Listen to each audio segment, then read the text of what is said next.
আসসালামু আলাইকুম। আজকে আমি রান্না করব গরুর মাংসের কালাবোনা রেসিপি। তো দেখা যাক আমি কিভাবে রান্না করলাম। প্রথমে আমি গরুর মাংসগুলো ভালোভাবে পরিষ্কার করে নিয়েছি। এখানে আমি 1 কেজি মাংস নিয়েছি, আর মশলাটা 2 কেজি মাংসের জন্য আছে। আমি এখানে অর্ধেক মশলা দিয়ে দিলাম, পুরোটা দেব না। তারপর আমি পেঁয়াজ কুচি দিয়ে নিলাম,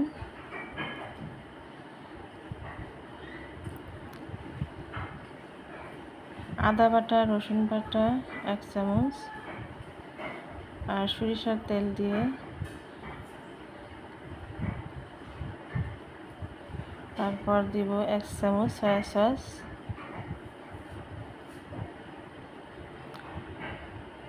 1 চামচ পরিমাণ টমেটো সস দিব। আমি টমেটো সস বেশি দেব না, এটা দিলে মিষ্টি মিষ্টি লাগে। আপনারা চাইলে দিতে পারেন, নামানোর সময় দিতে পারেন। পরিমাণ মতো লবণ দিয়ে নিলাম। এখন আমি ভালো করে মাখিয়ে নেব।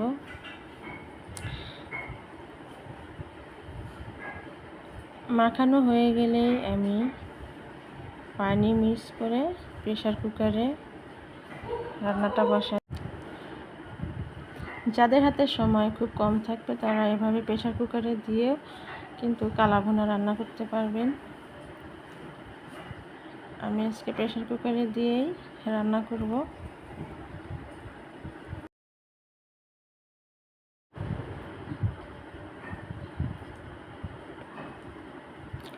মাংস সমান সমান পানি দিয়ে এখন আমি প্রেসার কুকারে ঢেলে দিলাম। এ পর্যায়ে আমি ঢেকে দেব। 7 থেকে 8টি সুইচ বাজলে আমি তখন আগুনটা বন্ধ করে দেব।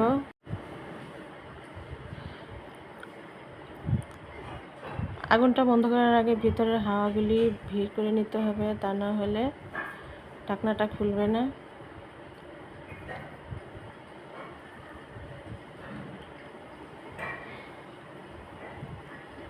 মাংস সিদ্ধ হয়ে গেছে, এভাবে অনবরত নাড়াচাড়া করতে হবে। আর ছোট একটা প্যাকেটের মশলা ছিল যে ওটা এখানে আমি দিয়ে নিলাম।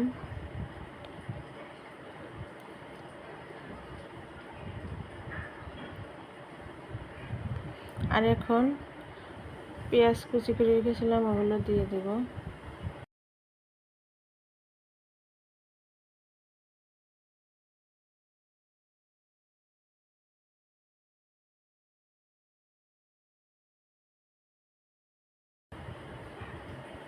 আর এইভাবে ঘন ঘন নাড়াচাড়া করতে হবে, তা না হলে মাংস নিচে লেগে যাবে।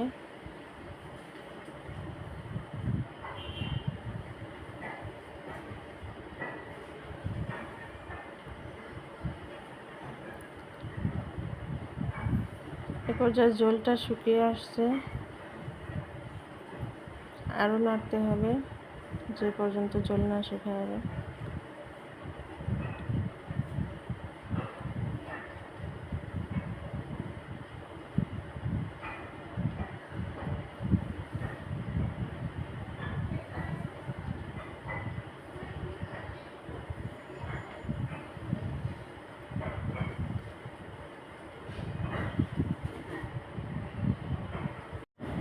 রান্না এখন শেষ, এখন নামিয়ে নিলাম। আপনারা এভাবে রান্না করে দেখবেন, এটা খেতে কিন্তু রুটি দিয়ে বা পোলাও দিয়ে অনেক মজার হয়। আর চ্যানেলটি সাবস্ক্রাইব করে দিবেন।